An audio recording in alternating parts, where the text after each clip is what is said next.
विमोचन किया है क्या सर? हाँ, एक्चुअली अभी विमोचन नहीं किया, फर्स्ट एडिशन लास्ट ईयर लिखा था मैंने। वो तो उसमें कल था कि सेकंड एडिशन के लिए वो ज्ञान गंगा पब्लिकेशन और पब्लिकेशन उनका था कि गेस्ट के तौर पे बुलाया गया था। कल उसी के बारे में, सेकंड एडिशन के बारे में एक वहाँ पे प्रेस कॉन्फ्रेंस था। तो उसी का सिर्फ वो सेकंड एडिशन का डिस्ट्रीब्यूशनशिप के लिए बोला है।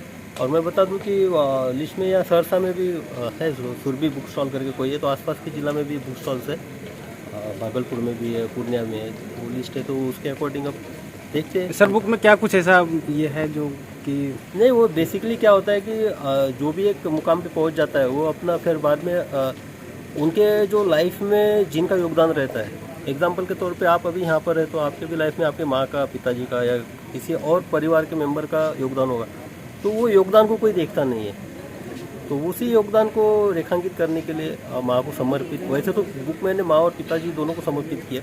तो माँ का एक जर्नी था, स्ट्रगलिंग जर्नी था, वो आना ज़रूरी था, तो उसी के बारे में लिखा है। और दूसरी बात है कि बहुत सारे प्रोडक्शन हाउसेस और जो आजकल दौर है वेब सीरीज़ और उसका, तो बहुत सारे लोग कांटेक्ट में थे कि आपके ऊपर मूवी बनाया जाए, तो वो 2013 से थे, तो हम किसी को हाँ तो नहीं बोले। तो हमको लगता था कि भाई आप जो फिक्शनलाइज कैरेक्टर है, जैसा सिंघम दबंग आप लोग देखते हैं मूवीज़ में, वो आने से बेटर है कि पहले रियलिटी लोगों को पता चले कि ये जो ऑफिसर्स है, अगर इस पर कुछ आएगा भी आगे चल के मूवी के तौर पे, तो ये रियलिटी में क्या है और कहाँ से उभरा है करके। थैंक हम अब आपको थोड़ा सा ब्रीफ करना चाहते हैं कि ये किताब है क्या एग्जैक्टली, और हम आज क्यों यहाँ आप लोगों के साथ मुखातिब हैं, हम आपसे क्यों आज बात करने के लिए आप लोगों को क्यों हमने बुलाया कि एक बार हम मिल के बात करें कि इस किताब के बारे में क्या है। हमारे साथ स्वयं आज शिवदीप सर भी यहाँ प्रेजेंट हैं, और इस प्रेस कॉन्फ्रेंस को स्टार्ट करने के पहले मैं दो चीज मुख्यतः बताना चाहता हूँ। पहली बात ये कि आज शिवदीप सर हमारे बीच में एक हमारे वरीय पुलिस अधिकारी के रूप में मौजूद नहीं है, ये आज इस किताब के ऑथर के रूप में है कि आज इनका जो परिचय है हम लोगों के बीच में ये है कि वुमेन बिहाइंड द लायन, जो ये किताब लास्ट ईयर आई थी, आज दूसरे संस्करण के ऊपर हम बात करने के लिए यहाँ एकत्रित हुए हैं, तो उसके ऑथर के रूप में यहाँ है। तो आप लोगों से बस एक छोटा सा अनुरोध है कि जितने भी क्वेश्चंस होंगे वो इस किताब से ही ताल्लुक रख करके इनके साथ हम करेंगे आज। Apart from this book we are not going to talk about anything else today. So from starting it now, so women behind the lion ये एक ऐसा शीर्षक है जो हमेशा लोगों को अपने और आकर्षित कर रहा है कि पहली बात तो ये कि ये वुमेन कौन है जिसके बारे में चर्चा हुई है इस किताब के अंदर। दूसरी बात ये कि ये लायन कौन है। ये दो बहुत बड़ा क्वेश्चन है जिसका आंसर मैं नहीं करना चाहूंगा, मैं चाहूंगा स्वयं शिवदीप सर इसका आंसर करें कि what is the reason of this title women behind the lion. First, second कि आप सभी लोगों को पता है कि शिवदीप सर एक ऐसा नाम है जिसको सोशल मीडिया पे बहुत प्यार मिलता है। सोशल मीडिया पे जिस तरह का इनका फॉलोइंग है, जिस तरह से लोग इनको पागलों की तरफ सोशल मीडिया पे प्यार देते हैं, on an average per day अगर मैं बात करूं सोशल मीडिया, अगर हम एनालिसिस निकालेंगे तो इनके फेसबुक पे लगभग 1000 से ज्यादा कम मतलब मैसेजेस आते हैं, इनबॉक्स में मैसेजेस आते हैं, कमेंट्स का तो आप छोड़ दो, जो इनके पोस्ट पर कमेंट आते हैं 1000 से ज्यादा ऐसे मैसेजेस आते हैं। तो हमारे लिए बहुत मुश्किल है, सर के लिए इस बिजी शेड्यूल में रहते हुए बहुत मुश्किल होता है कि हर एक मैसेजेस को पढ़ें, उसका रिप्लाई करें, बट एक बहुत क्लोज वॉच किए रखते हैं अपने सोशल मीडिया के ऊपर। इस पूरे किताब का जो बैकग्राउंड है वो वहां से कहीं ना कहीं उत्पन्न हुआ है। लोग अक्सर इनसे बहुत सिंपल 2-3 क्वेश्चंस करते हैं। पहला बात ये कि आपका चरित्र ऐसा क्यों है, जो आपका कैरेक्टर है, why it is so different from others. आप महिलाओं के प्रति इतना संवेदनशील क्यों है, कोई भी महिला से रिलेटेड कोई भी मैटर आता है तो आप बहुत प्रोएक्टिव होकर उसको सॉल्व करते हैं। यूथ के प्रति आपकी जो एक आइडियोलॉजी है वो इतना डिफरेंट क्यों है। ठीक है, आप थोड़ा सख्त होते हैं, हम सभी को पता है, ये पटना सिटी एसटी भी थे तो बहुत सारी न्यूज आर्टिकल्स हम लोगों ने पढ़ी है। तो आप यूथ के प्रति, ठीक है, आपका रवैया जो होता है, जो पूरी की पूरी पुलिसिंग है, वो सब लोग कहता है कि आप बहुत ही क्लियर चलते हैं। लेकिन एक और ट्रेंड है जो हम लोगों ने, आप सभी लोगों ने उसको देखा होगा, वो ये होगा कि इन्होंने यूथ का मदद बहुत करा है। सख्त हुए हैं उनके साथ, बट वो एफआईआर में कन्वर्ट नहीं हुआ है। बहुत सारी ऐसी चीजें हैं, ऐसी बहुत बातें हैं। तो ऐसे बहुत सारे क्वेश्चन हैं जो बार बार लोग पूछते हैं कि सर आप इस तरीके से क्यों हैं, बहुत लोगों से मिलते नहीं हैं, बहुत इस तरीके से रहते हैं, तो क्या है इसके पीछे का रीजन क्या है। ये जो किताब है वुमेन बिहाइंड द लायन, ये हर उस क्वेश्चन का आंसर। इस किताब के अंदर में जो इन्होंने अपनी पूरी जीवनी को लिखा है, जो पेन डाउन किया है, उसके अंदर में आपको इस पूरे के पूरे इनका जो बचपन से लेकर के, और क्योंकि इनका हीरोइक डीड हम सबको पता है, गूगल पे इनका नाम डालने पे, यूट्यूब पे इनका नाम डालने पे we see lot of stories all around. So that was the reason कि वी वर सो इंक्लाइंड कि जो आपकी ये पर्सनालिटी है, आपका जो ये व्यक्तित्व है, जो लोगों को इतना ज्यादा आकर्षित करता है अपने प्रति, वो व्यक्तित्व, वो पर्सनालिटी हर आम जनता, हम जैसे लोग उसको पढ़ें और समझें कि वाई वाज सो डिफरेंट। और आप में से बहुत लोगों को पता होगा, बहुत लोगों को नहीं पता होगा। सर बॉम्बे में थे, सर डिटेल में उसमें बात भी करेंगे। ऐसा कोई प्रोडक्शन हाउस नहीं है top 3, I not take the names, I not quote the names, ऐसा कोई नाम नहीं है बॉलीवुड में जो इनको इन पर्सन चेज नहीं कर रहा था। जो टॉप 3 नाम होगा ना बॉलीवुड में, जो सबके दिमाग में है, उन सारे लोगों ने पर्सनली कम से कम 5-5 बार फोन किया है कि let's make a movie in around, ठीक है। बट इन्होंने उसको प्राथमिकता नहीं दी, उसको नहीं किया। क्यों नहीं किया उसके ऊपर भी शायद ये ज़्यादा बताएं तो ज़्यादा अच्छा लगेगा। And I don't want to take much more of time discussing all this. So first thing that we want to share is that the title of this book, Women Behind the Lion, and the second is the overall personality of Shivdeep sir. What all things we see right now, वो कहाँ से प्रेरित है, वो क्यों इनके अंदर, वो किस तरीके से इनके अंदर इंकलकेट हुआ, वो सारा कुछ वो चीज़ें हैं। अरहा publication is the official publisher of this book, और अनफॉर्चुनेटली आज जो अरहा पब्लिकेशन की जो मैनेजिंग डायरेक्टर हैं ममता शिवदीप लांडे जी, वो आज हमारे बीच नहीं आ पाई हैं, उनका बॉम्बे में काफ़ी आज व्यस्त कार्यक्रम था। तो ममता भाभी और जो ये पूरा प्रोडक्शन जो पब्लिकेशन हाउस हम लोगों ने बनाया था, वो उसके पीछे का रीज़न यही है कि we don't want to make it commercial, we don't want to make money out of it. So जो भी पैसा इसमें से हम, एक तो जो है कॉस्टिंग उसके ऊपर भी है, और जो पैसा आ रहा है हम उसको वापस से री इन्फ्यूज करना चाहते हैं, किस तरीके से वापस से हम कम्युनिटी और सोसाइटी के अंदर मिल करके काम करें। That was the reason we wanted to have our own publication house from where we wanted to take this forward. Fortunately, we have Manish sir with us today. He is the owner of ज्ञान Ganga limited, और मैं भी बचपन से sir के क्या बोलते हैं कि शॉप से किताब खरीद कर पढ़ा हूँ स्कूल लाइफ में। So Gyan Ganga is the official distributor for Bihar and Jharkhand. So they are taking care of the entire logistics की, किस तरीके से ये किताब जो है वो हर जगह पहुँचे। हमारे साथ मृणाल जी हैं, बिकॉज यूथ काफ़ी बड़े लेवल पे सर को फॉलो करता है, तो किस तरीके से हम प्लान करें कि अरहा पब्लिकेशन ज्ञान गंगा मिल करके बिहार के विभिन्न जिलों में जाए, कार्यक्रम करे, और उनके साथ मिल करके हम कुछ और देखेंगे और आगे हम क्या बेहतर कर सकते हैं। So will not take much of your time, I will put it to Shivdeep sir first, Manish sir first to say something, and then to Shivdeep sir. Thank you Manjeet ji. Shivdeep ji को थैंक्स करना चाहता है, इतने बड़े मेरे मुझे बुलाया और मैं इनके साथ बैठा हूँ। और मैं आधा पब्लिकेशन मुझे डिस्ट्रीब्यूशन के लिए दिया है। मैं इसे बहुत अच्छे से बिहार झारखंड के हर जिले में सिस्टमेटिक तरीके से हर शॉप पर पहुँचाऊंगा मैं। और बाकी तो शिवदीप सर और मंजीत जी को थैंक्स करना चाहता हूँ इसके लिए, जो मुझे अपॉर्चुनिटी मिला और मैं इसे ईमानदारी पूर्वक करूँगा। Thank you. सो मैंने जो शुरू में जो दो बातें रखी हैं, मैं चाहता हूँ उसका उत्तर शिवदीप सर के थ्रू आए। बाकी then it is an open forum for all. आप में से कोई अगर सर से कुछ पूछना चाहता है इस किताब के regarding, please feel free to ask.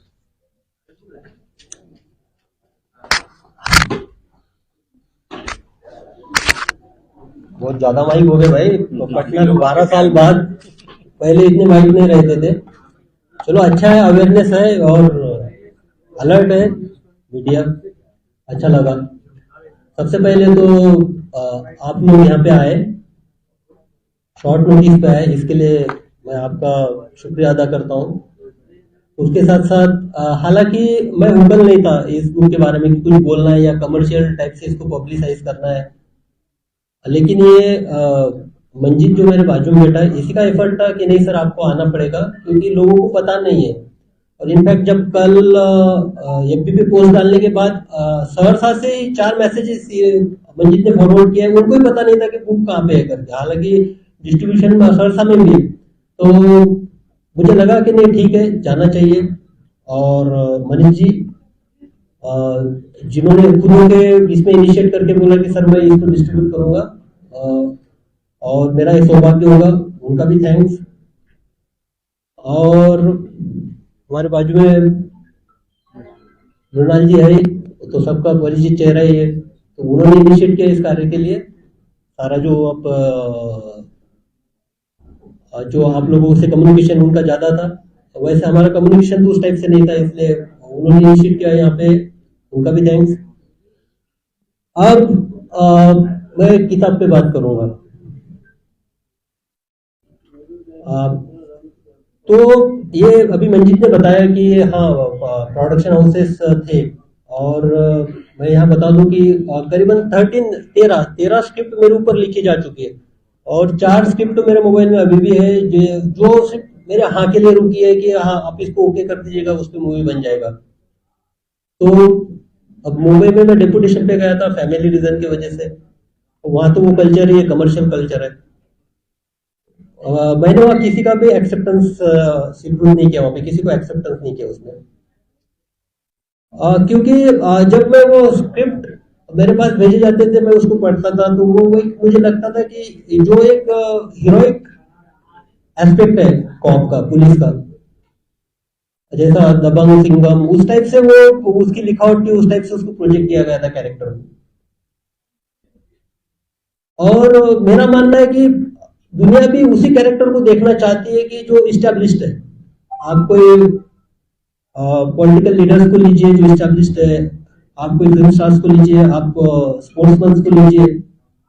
मैं ये नहीं बता रहा हूँ कि मैं उससे उतना बड़ा सेलिब्रिटी या सुपरस्टार या स्टार हूँ, लेकिन हाँ जो भी समाज में जिनको मान्यता है सिर्फ उनकी कहानियां आती है, उनके हीरोइक एस्पेक्ट्स आते हैं। लेकिन मेरा मानना है कि उनके पीछे आप सब भी जो भी खड़े, आपका भी इसमें कोई दो मत नहीं होना चाहिए कि आपके पीछे किसी ना किसी का योगदान होता है आपके परिवार में, और वो क्रूशियल टाइम में होता है। और हालांकि उस पर्सनैलिटी जो समाज में पर्सनैलिटी इस्टेब्लिश हो चुकी है उसको वो रिस्पेक्ट मिलता है, उसको सारी चीजें मिलती है, लेकिन उसके पीछे जो है, जो लोग मेहनत करते हैं, जो एक दिशा निर्देशन करते हैं, जो एक विपरीत परिस्थितियों को सहन करते हैं, जो एक इंस्पिरेशनल फैक्टर्स होते हैं, उनकी कहानियां नहीं आती है। तो मैंने तब एक डिसाइड कर लिया कि नहीं, जब कभी किसी स्क्रिप्ट को हाँ करूंगा या कुछ मूवी बनेगा, कुछ भी होगा, लेकिन उससे पहले मेरी जो रियलिटी है, मेरी जो कहानी है वो आनी चाहिए सोसाइटी के सामने, समाज के सामने। और वो जो कहानी है वो बोला जाता है कि एक ग्रे एरिया रहता है लाइफ में, हर एक के लाइफ में ग्रे एरिया होता है, ब्लैक एंड व्हाइट में किसी की लाइफ नहीं होती है, तो ग्रे को उसको प्रोजेक्ट किया जाता है। तो मुझे ऐसा लगा कि नहीं, ग्रे नाम की कंसेप्ट को नहीं रखना चाहिए, जो भी कुछ है ब्लैक एंड व्हाइट में आना चाहिए, ट्रू टू दी फैक्ट्स आना चाहिए, सब रियलिटी के साथ आना चाहिए। पहला तो ये था। दूसरा, अभी बताया वो कॉमन एक क्वेश्चन था कि आप ऐसे क्यों है करके। हमेशा का सबका यही था कि आप सबसे डिफरेंट क्यों है, आपका एटीट्यूड ऐसा क्यों है, आप इतने इंट्रोवर्ट क्यों है, जैसा महिलाओं का एस्पेक्ट, आप महिलाओं के प्रति इतना संवेदनशील क्यों हो। इतना संवेदनशील था कि अगर फॉर एग्जांपल अभी मैं डीआईजी सरसा हूं, तो सबसे पहले मैं जाने के बाद जो वहां पे काम किया था, डिस्ट्रेस वारंट, जो कि जिनकी शादी हो चुकी है, बाद में शादी के बाद जो पति छोड़ देते हैं, तो कोर्ट से वो उनका जो एक मंथली उनको देना होता है 4,000, 5,000, 6,000, तो उनको मिलता नहीं, तो कोर्ट उसको वारंट करता है। तो सबसे प्रायोरिटी पे मैंने वही लिया कि नहीं, इनको उनका जो मुआवजा है पति के थ्रू मिलना ही चाहिए, एग्जाम्पल के तौर पे। तो महिलाओं के प्रति आप इतना संवेदनशील क्यों है। और यंगस्टर्स की बात की है, यहाँ पे वही मिंटो कॉलेज, मिंटो हॉस्टल, वही सारी चीज यहीं पे है, अभी वही यूनिवर्सिटी के कॉलेजेस है। मैं भी सिटीएसपी के तौर पे था। आप लोग उस वक्त मोस्ट ऑफ द लोग थे, फील्ड पे सबने देखा है, पुलिसिंग का तरीका भी देखा है।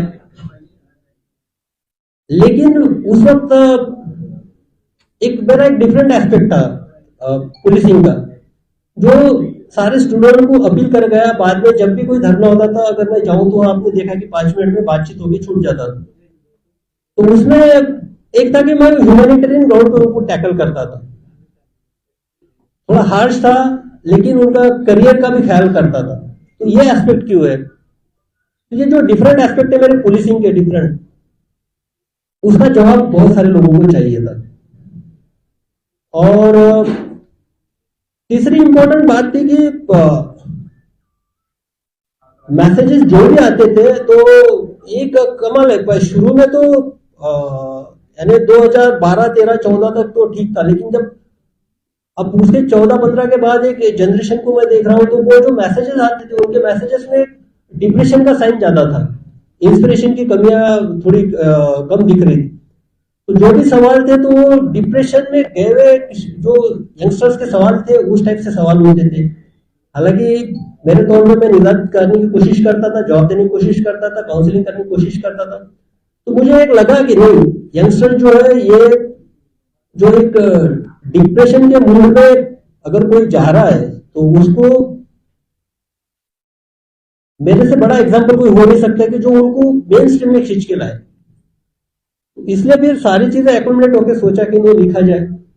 और लिखने का एक इंस्टिगेटिंग फैक्टर ये भी रहा कि मुंबई में जब पोस्टेड था तो कोविड का दौर उस वक्त आया।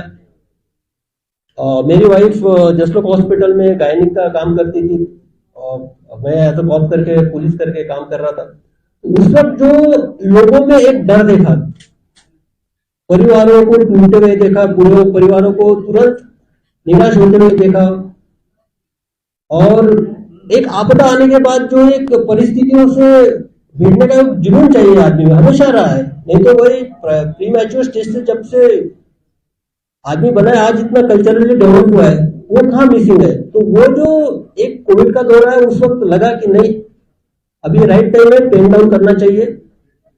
कोविड में वैसे भी मूवमेंट सब बंद थे, लॉ एंड ऑर्डर का थोड़ा इशू था, उसमें जाना पड़ता था, समय मिला मुझे और मैंने पेन डाउन शुरू कर दिया और मैंने लिखा।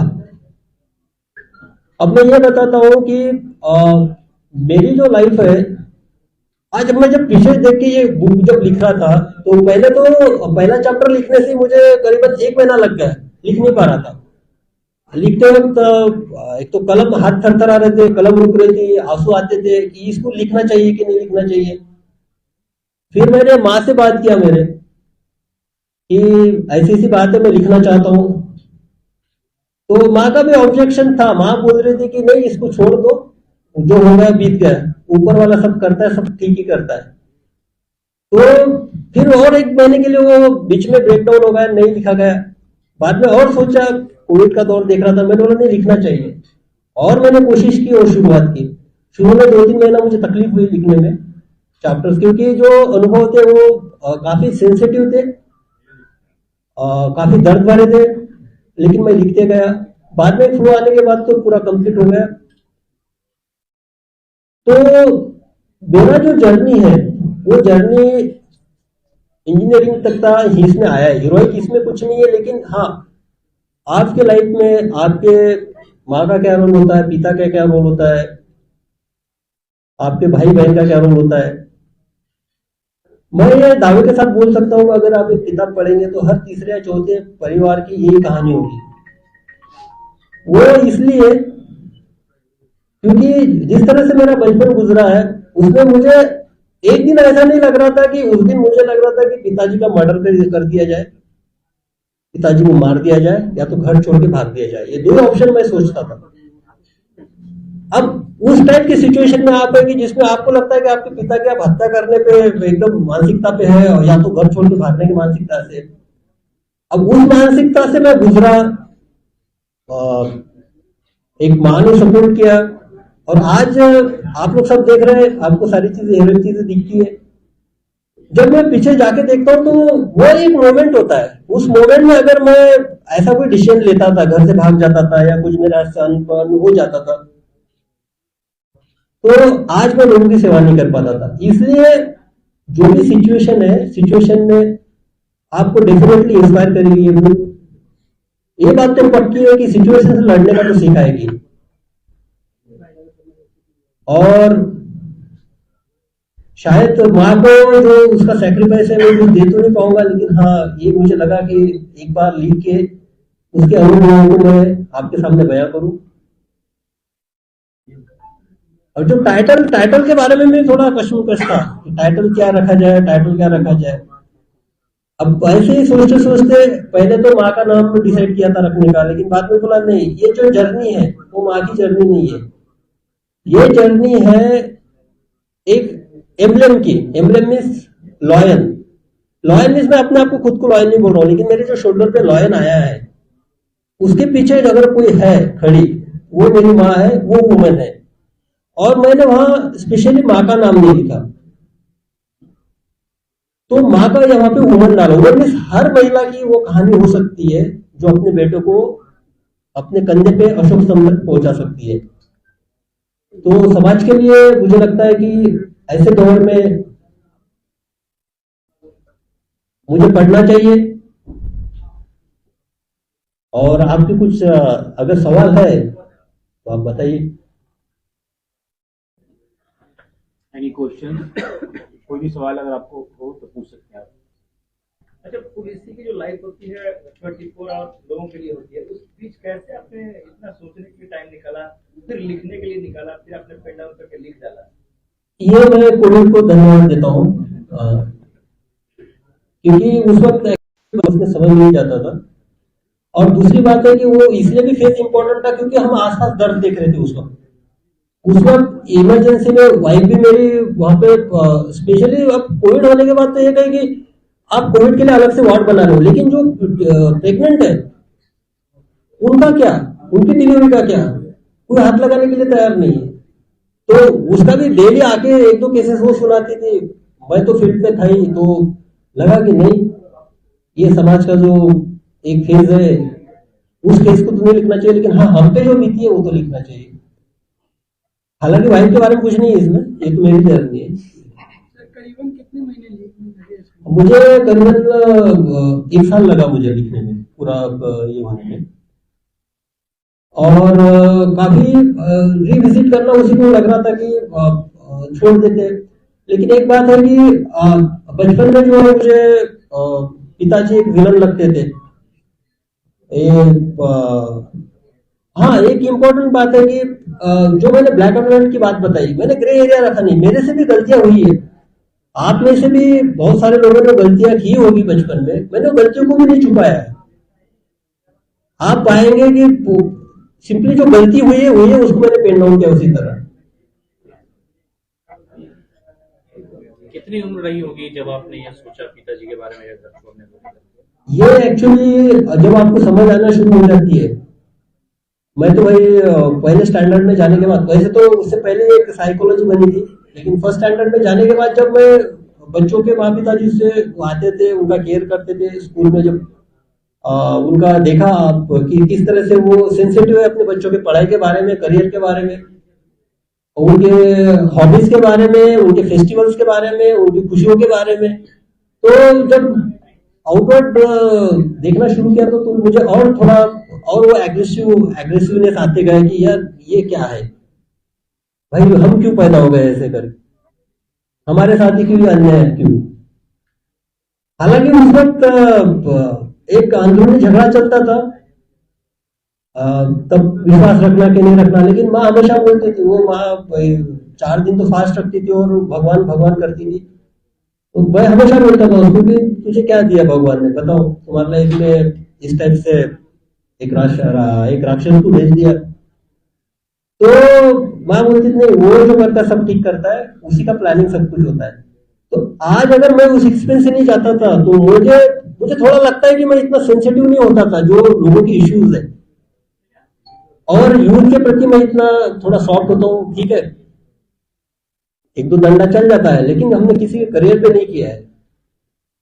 और एक बात है कि मैं जब भी जाता हूँ, अभी भी आया मैं मुंबई से आने के बाद, एक तो डिस्ट्रेस वारंट और वो महिलाओं का एक समस्या, और दूसरा सबसे बड़ा इशू था, हमने वो किया कि झूठे एफआईआर में कितने लड़कों का नाम डाला है। स्टूडेंट है, अच्छा पढ़ रहा है, उसका मेरिट है। आज मेरे पास 40 से 50 लोग डेली मिलने आते हैं, महिला आती है मोस्टली। उसमें से आप देखिएगा कि 10 से 15% ऐसे रहते हैं कि वो कंप्लेंट आती है कि मेरा बच्चा पटना में पढ़ता है और ये झगड़े में नाम डालते हैं, जमीन के झगड़े में, करियर चौपट हो गया, कोई गवर्नमेंट जॉब नहीं। तो उसका पर्सनली रिव्यू के तौर पे जो डायरेक्शंस होते हैं वो दिए जाते हैं, एविडेंस कलेक्ट के लिए बोला जाता है, और मुझे सेटिस्फेक्शन है कि वो अगर मेरे अनुभव वो नहीं रहते थे तो मैं इतना सेंसिटिव नहीं हो पाता था इन इशू पे। पटना की लड़कियों के बहुत दिल के करीब थे, वहीं से प्रेरणा मिली थी क्या कि माँ ने जिंदगी दी थी, आगे बढ़ाया था? नहीं भैया, तो पटना की लड़कियों का इंडिविजुअल मैटर है, हम तो कभी करीब रहे नहीं, वो उनका पर्सनल चॉइस है। हमारे से तो आप देखिएगा, हम इतने मैसेजेस आते हैं, लेकिन ये कोई बोल नहीं सकता है कि भाई कॉल बैक है, रिवर्स कोई मैसेज किया अगर, पर्सनल चॉइस होती है, अपना अपना लाइफ होता है, उसमें भी मुझे कुछ कमेंट करना नहीं। लेकिन हाँ, उनका भी मैं थैंक यू करता हूँ कि उन्होंने अप्रिशिएट किया। अब वो उसके बाद ये है कि उन्होंने एक के बाद है कि सेफ्टी भी तो देखी है।